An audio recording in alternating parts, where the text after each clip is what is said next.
Oh, and I forgot to say, when Carrie and I moved back here after San Francisco, you know, here's this light-skinned black man with me going around at my nephew's bar mitzvah, and my mom is introducing him to all of her friends and relatives, and most of her closest friends knew that I was gay and that I had met Carrie. And they had talked with Carrie over the phone a lot when we were in San Francisco, but this was, when we got back here, was the first time they actually met him.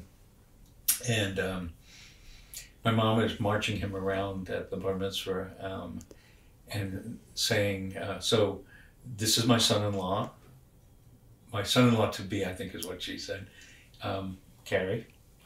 And you could see people's faces. I was watching, sitting at a table watching her do this. You could see people going, like, who's this black man? But also, Lori's married to Vic and Stephen is dating Beth. Oh my God. It was like my mom was coming out for me.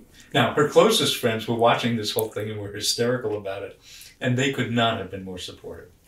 And my mother just marched Carrie around and introduced him as her son-in-law to be. And that tells you a lot again about my family.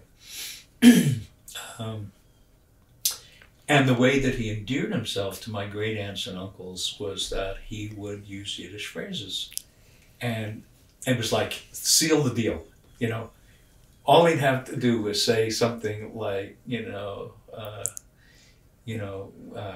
can't even remember the phrases he used, but, you know, he'd throw in a phrase here and there, and my aunt would look at him and says, you know, and hug him. It was amazing. And he was always so good at meeting people anyway. He was a natural.